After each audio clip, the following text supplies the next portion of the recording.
The pattern for marriage on page 47 has this opening paragraph, which is just what the session is about. It says a wife has one driving need: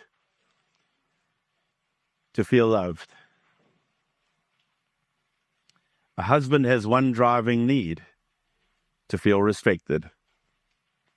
When these needs are met, the marriage relationship sings. When either or both aren't met, the marriage relationship groans.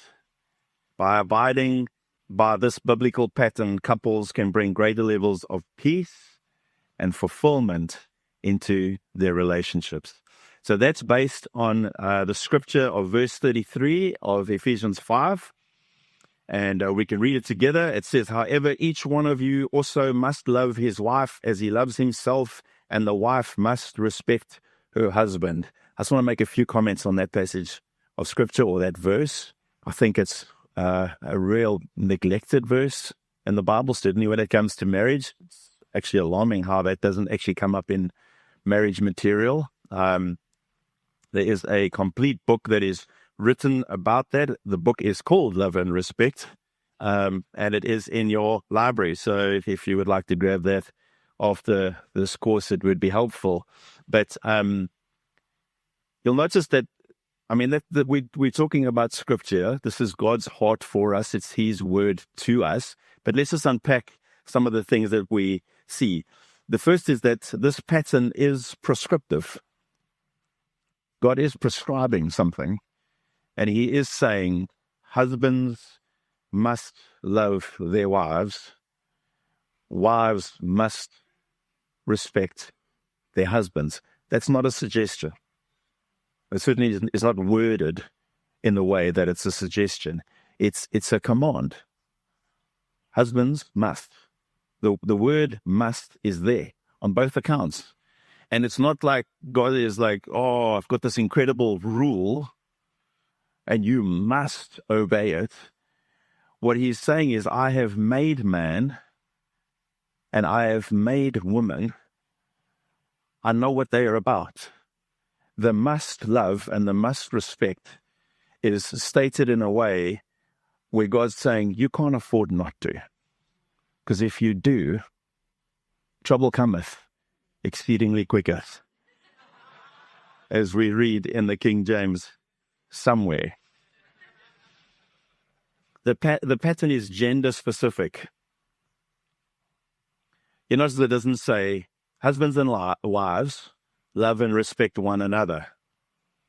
Could have said that.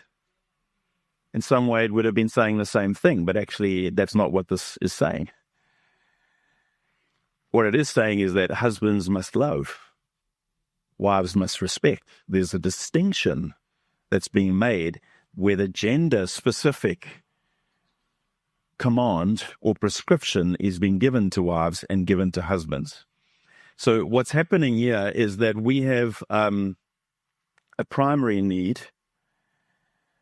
That's the driving need, and we've got to pay attention to it. Does that mean that husbands don't need to be loved? No. Does that mean that wives don't need to be respected? No, it's not saying that. It's just saying that there's a primary need. So if I have to find myself in the desert on my own, and I'm lost and I'm stranded, and I get given the option, what would you rather have, water or food? I'd go with water, because I'd stay alive a lot longer on water. Like, food's good, but I'm going to get dehydrated a lot sooner, and I'm going to hit the end a lot sooner. So I'm going to choose water. So water becomes the primary thing, and secondary to that, because we also do need food.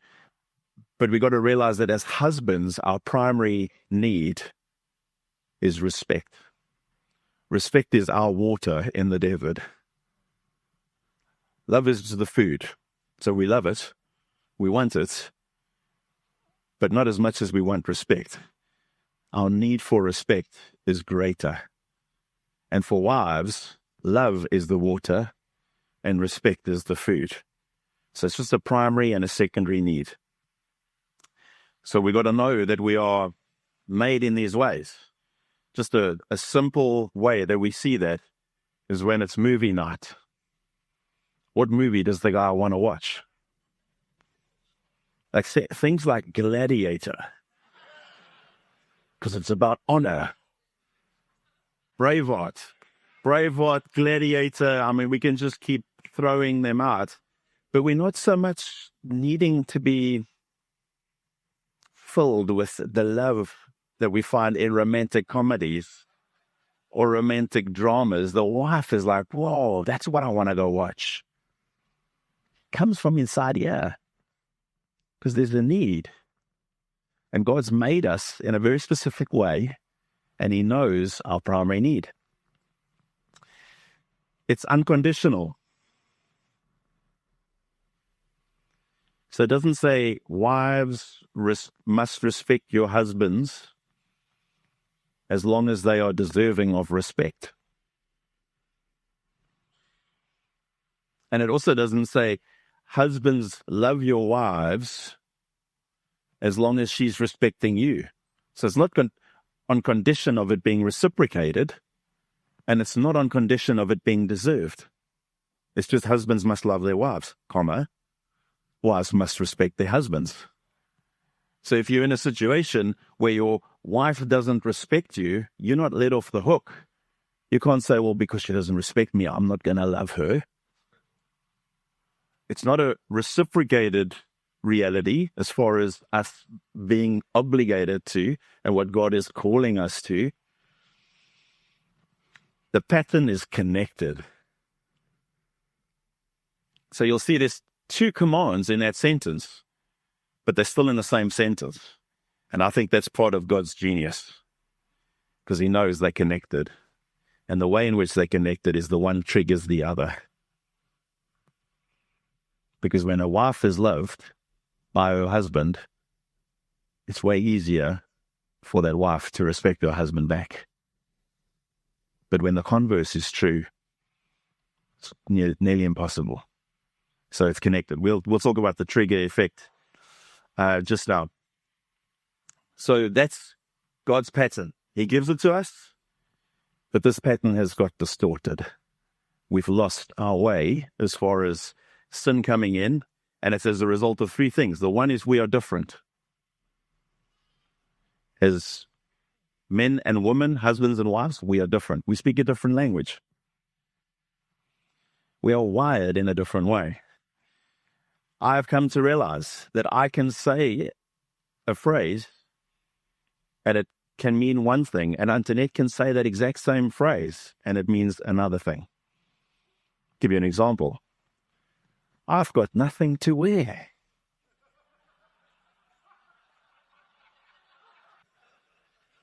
Now, when I say that, that means there is no clothes in my cupboard. Everything is in the wash. I have nothing to wear. When Antoinette says that, I'm looking over her shoulder saying, what? Look at all these clothes. What she means is that nothing's feeling right today. It's like the combos. And she goes through like 5 or 6 steps. What do you think of this? I'm like, yeah, that's brilliant. And then changes. Like, okay. She speaks a pink language. I speak a blue language. We've got to know that we're different. And because she speaks a pink language and I speak a blue language, we got to know that she's got a pink filter and I've got a blue filter. So when she speaks her pink language, not only is it different to the language that I speak, but I'm filtering it in a different way. So I'm making sense and processing what she's saying, which is in pink language, in a blue filter. And I'm like, what the heck are you talking about? But it's not to say that there's anything wrong with her. We got this difference and we got to find a way. I mean, we've got to a point now where we put the flag up and we say, are we talking pink and blue here or what's happening? It's helpful.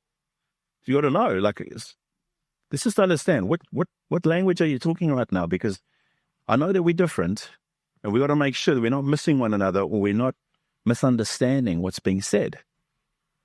So we're different. The next thing is we are imperfect. So there's selfishness, there's past experience, and because I am wired for respect, loving is not what comes naturally to me. And because my wife is wired for loving, respect doesn't come naturally to her. And we need God's help. This is where the empowering, the power assist of the Spirit of God has got to invade our lives and invade our marriages so that we can know our significant other and know their primary need and trust that God leads us and guides us and helps us and empowers us to do the very thing that doesn't come naturally to us. Think about cards, Hallmark vibes. So you got like, I don't know, whatever, Christmas, New Year, birthdays, anniversary, Valentine's Day. Every time a card is put on the shelf and you take it, what is the main emphasis of that card when it comes to a card from a husband to a wife or a wife to a husband? What's the tone of it? Love? It's always love. And then the card is received by the wife, or the card is received by the husband, and the wife keeps all her cards. The husband's like, I don't know what to do with this. It's like, thanks, babe, but anyway. She keeps all her cards because it's me expressing my love for her, and that's exactly what she needs. It's exactly what she desires. But I wonder if we've ever given thought for a card that's emphasis and tone is respect. And imagine if a wife had to write a card to her husband. I just want to say, I'm your biggest fan. That will be a card he'll keep. Because that's dear to me now. Now you're talking my language. I know you love me. What I want to know is that you like me. You know, there's a lot of men that I've spoken to. I ask the question, do you think your wife loves you? Absolutely. Without a doubt. Does she like you? I don't think so.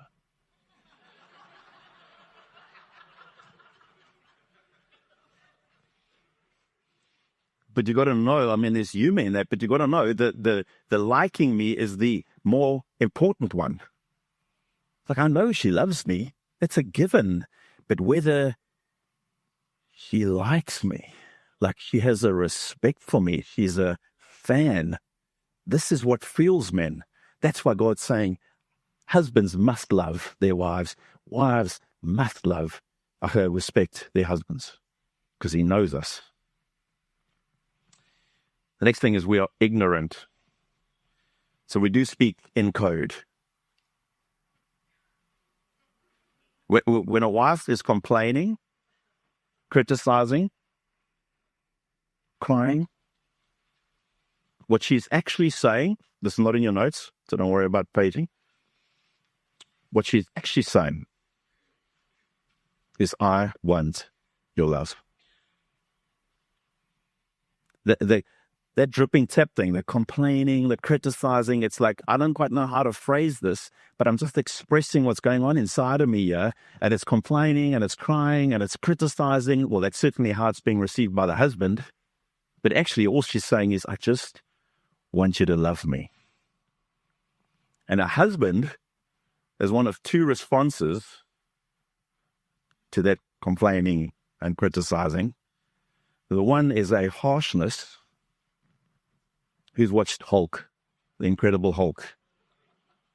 You know, the normal guy who then just turns into this green man, pants is ripping and shirt is off.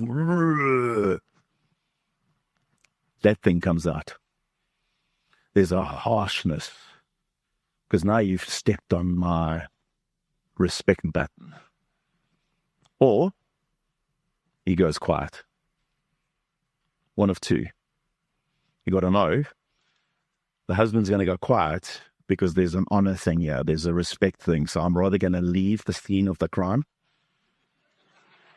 I'm walking away because if I stay, I'm going to say something that I'm going to regret. So he's actually, he's appealing to his inner respect, honor.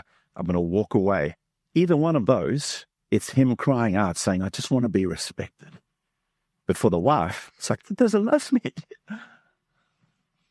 He's got harsh with me. Or he's just gone silent on me. He's walked away. Seen as being unloved. We've got to start understanding, because we're ignorant to these things, but we've got to understand that that's what's going on in our interactions with one another. So let's talk about the detrimental effects of this pattern being distorted. Firstly, there's a value factor. When our deepest needs are not being met, we are left unfulfilled. We need to know that women have a love tank that requires constant filling. I think most of us know that, because love tank is this thing that we've heard. We know about it. But we need to know that men have a respect tank that requires constant filling. I mean, this love tank of a woman, it's like, just coming back to what we were saying last night, covenant is a husband promising that I will love you and cherish you. It's just like she just wants that ongoingly.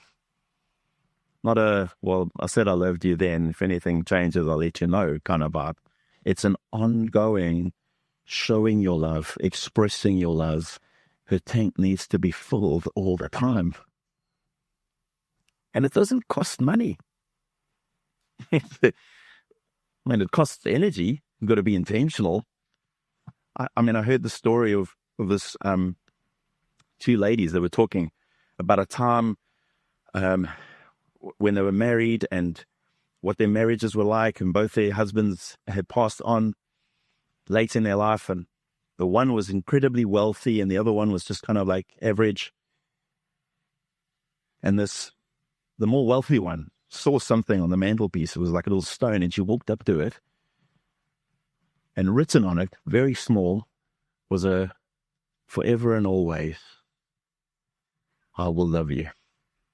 And it was something that her husband picked up on a walk that they were walking, just like picnic vibes, and they were walking through, and he picked up the stone and he said, you know what, this has been such an amazing day. I love being with you. I love you so much. I just wanted to give you this as a means of saying, you're mine, and I love you. He writes it. Still there on the mantelpiece. And the other lady was like, well, I don't know how many fancy holidays I went on. I don't know how many expensive cars my husband bought me. But I've never had anything that I would want to keep and put on the mantelpiece. Doesn't cost you a lot of money to express your love to your wife. You need to express it. She needs her tank filled because she's been wired that way. With men, they talk about the admiration curve. So it's nothing like, you know, the days where you're dating. So now we're getting to know one another, and we're dating, and, you know, it's like, when you arrive to pick her up for that date, you know, the picture that I have is of the girl coming down the stairs and mom and dad's there and huge excitement. It's like, he's here. Oh. Almost killing yourself as you run down the stairs, like, You've seen that, right? Then you get married, 5 years down the line, you fat pig. It's like the admiration is just like, you do nothing around the house. I've got a this, I've got a that. And the admiration has just gone for like an absolute. So men just want to be admired. Sorry, but that's how we made. That's where guys start saying, yeah, I know she loves me. I just don't think she likes me. Got to watch that admiration curve, because men need their respect tank to be full all the time. We also have this need. Ours is respect. For wives, it's love. There was a survey that was done where a group of men were surveyed, and they were presented with two scenarios, and they needed to choose which of these would you take. The one scenario was to be left alone and unloved in the world. Now think about that. That's huge. To be left alone and to be unloved in this world. The other was to feel inadequate and disrespected by everyone. 74% said I would go with, I'd rather be left alone and unloved in this world. That's how big it is for men. Like, I'd rather be unloved and be on my own than be in a place of feeling inadequate and disrespected. That's because we're wired in this way. It's who we are. It's how God has made us. So, to be a bit vulnerable, I really am bad with DIY. I mean, I can change light bulbs and those kind of things, but anything beyond the very basics, I'm bad. So when I have an opportunity to do something, it is a challenge, and I take it on as a challenge. And I arrived home the one day, and our dog, who we have subsequently given away, he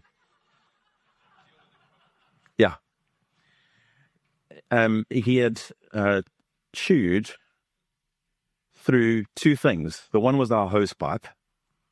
I mean, it does not work with all those teeth marks. Fortunately, it was just the one end, so I could cut it off and put a new fitting on.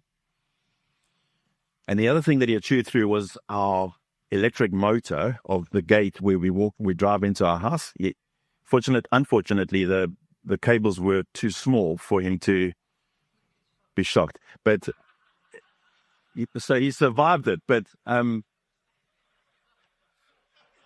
okay, it's not unfortunate. She loved that dog. So I come home, it's like, okay, I can do this. I can fix it. I mean, to get someone in is just going to cost money. It's unnecessary. I can do this. So I fixed the hose pipe, but I'll go and buy one of these contraptions that you like, I don't know what it's called. It's just exposing my lack of knowing these things. But you wrap the hose pipe around it and it's mounted to the wall. So I've got to mount it to the wall. I mean, this is including drilling and all these kind of things. Drill and line it up, and I put it a little bit higher so that the dog can't reach. And I go inside and I call Antoinette. I don't even realize this is happening. I mean, I didn't take a photo of it and send it to my dad. And I say, hey, Dad, look what I just did. He was like, I wanted Antoinette to see. I like, pass the kids, get out of the way. Babe, you gotta come check this. She comes out, she's like, what? It's like, I want to show you something. And while we're walking, I'm like thinking, oh, please don't say it's too high. Please don't say it's too high. And we get there and she looks at it and she's like, oh my word, that is amazing. Well done, babe. I'm like, oh.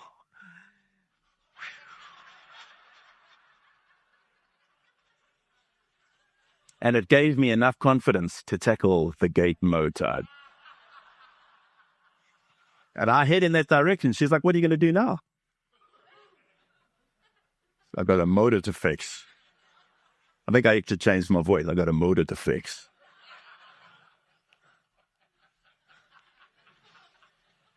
But I mean, the tools are spread out and power tools. It was good. So I get to this motor, and en route, she says, babe, don't you think we should phone Pete? Now, Pete is this mate of mine who can do anything. So I've got this notion if you've got the right tool, you can fix anything. Pete's my tool. So I just tap in and he just sorts everything out. So I'm like, no, but babe, it's fine. It's I don't know why. It's got to take it or something. And I don't take my phone with me. My phone's inside because when you do these things, you don't want to, it's social media and stuff. That's separate. We're DIYing right now. But my phone rings. Lo and behold, it's Pete. Now, he doesn't know what's going down. He just happens to phone. And Antoinette's on the inside. She sees Pete on the display. She shouts from inside, babe, it's Pete. I'm like, it's okay, I'll phone him back later. When I look again, she's running outside. Babe, I really think you need to take this. I'm like, babe, can you not see I am busy? She answers it. Hello, Peach Salt.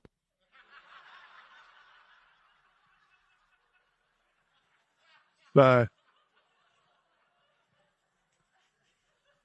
his first question is, what are you up to?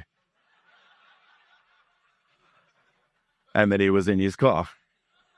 And he came and fixed the motor. Here's the point. Antoinette's view was more important than anyone else's. It's like I wanted her to see. My DIY skills was on display. And I was so desperate for her to come with commendation. And just, man, this is amazing. Well done. You know why it's Antoinette more than it is anyone else? Because she knows me. She knows every flaw. She knows me. And when the person who knows your flaws, who's got to smell your farts, the one who's seen you at your worst, the one who sees you when you react in a bad way, when you lose your temper, the one who doesn't get faced with the facade that you get to put across when you're in a public space, holding up appearances.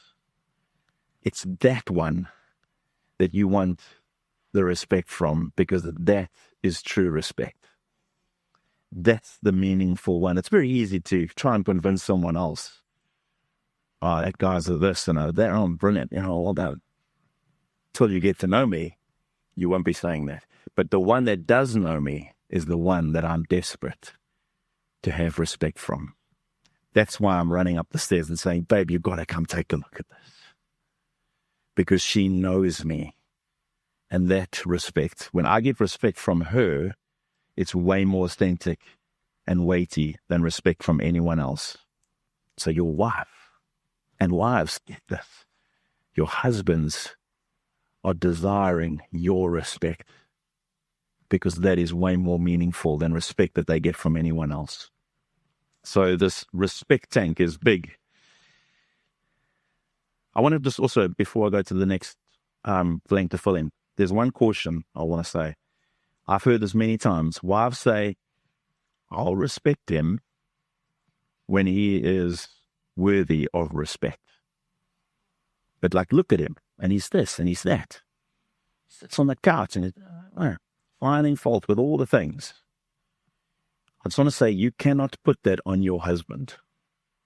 Because by doing that, you are giving both of those commands for your husband to do. Now he's responsible for loving you, and he's responsible for earning the respect. And that's where men clutch out, because it's too big. It's too much for them to obtain. Now you might say, well, what do I do if he's not deserving of respect? We're going to answer some of that in terms of the practicality. But there's always things to find. There's always a coming behind. There's always a fanning into flame. This kind of like, you're this to me. You've done that for me. You wake up in the morning and you go to work every day. I appreciate you. It's not hard to find those things. But you got to find those things where respect is due and express it and appreciate him. And you'll see he'll just go from one level to the next. This is how it works. Because men are wired that way. You know, they tell the story of, we've got rugby in South Africa is big sport. And the Lions is one of the teams that over the last few years, they've just done exceptionally well. Just like top of the log in all the tournaments. And the big story there is that it's a bunch of nobodies. Nobody knows them. That's like the story on the ground. It's kind of like they never had any like major players. No Springbok South African players in the team. But you know what happened?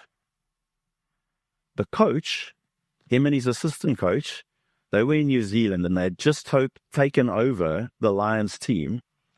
And they were rock bottom of the log. And they met with a New Zealand coach, Laurie Mains, ex-New Zealand coach. And he said to them, because they asked for advice, what do we do in this situation? He said, don't buy a single player. Don't get anyone new in. Don't buy a single player. And let this team know that you're not going to do that. It's up to them because you believe in them. That's the success story of the Lions. So now all of these nobodies are filling the Springbok team, the South African team. Now they've become somebodies. But you know what they had as the grounding of it was their coach saying, you're it. We're backing you. You're the team. We're not going to replace you with anyone else. We're not buying any players in. You're the guys that we are trusting to bring us from the bottom of the log to the top of the log, and we know you can do it. And that was the atmosphere that coach created, and the guys just rose to the next level, because that's how men are wired. It takes you there. So the trigger effect. When a husband feels disrespected, he has a natural tendency to react in ways that feel unloving to his wife. When a wife feels unloved, she has a natural tendency to react in ways that feel disrespectful to her husband. So basically, without love, she reacts without respect. Without respect, he reacts without love. That's the trigger. And the one triggers the other. So you could have a situation where a wife expresses her thoughts, and there's a tone of criticism in her thought and in her words. The husband, he receives that as contempt. He receives that as inadequate. I'm disrespected. She doesn't like me. His response is either one of, I'm going to get harsh back because you're pushing my buttons, so I'm going to give it back to you, or I'm going to leave. I'm going to go silent. You know the silent treatment, wives? Where men go silent, just doing the honorable thing, walk away. That gets perceived by the wife as he doesn't love me. He's not willing to sort this out. He's not willing to hear me. He's not willing to love me in a way that we could find one another in this. So the next time they get together and there's interaction, the criticism is a little harder from the wife to the husband. And the husband, he responds in a way where he is harsher than he was before, or he's even quieter for a longer period of time. And the trigger just ensues. And it accumulates and it escalates. The quantity gets more and the intensity of it gets more. And eventually the wife is saying, my husband does not love me. And the way in which he does not love me is grounds for divorce. Not realizing that it started with her critical words. The cycle is just downward spiral. And they can get to a point where it can be so intense and so much friction, but it just starts with a slight distortion. And because of this downward spiral, it accumulates and it escalates, and it just gets worse and worse and worse. So for us not to get this pattern, and for us not to know the trigger effect of the pattern, is very dangerous. But the good news is the trigger effect is in the positive as well. It's not just in the negative. So let's see how we bring order to the pattern. What are we to do? Firstly, we got to identify the real issue. Because so often we are arguing about something, or we're in conflict with one another about something, but we got to know that's not the real issue. There's an issue below that. There's a below the surface. And like I said last night, 9 out of 10 times, it's a love and respect issue. And if you could just stop the tension, if you could just push the pause button in a moment of conflict and say, okay, can we just have a pink and blue conversation now?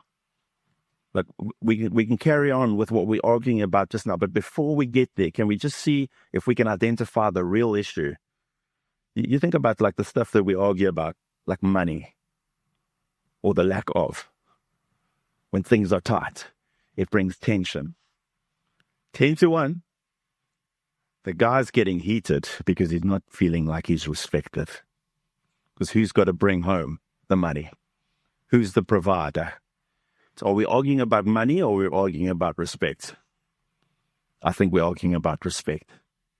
And it just brings us to a place where we can actually talk about the thing that needs to be spoken about.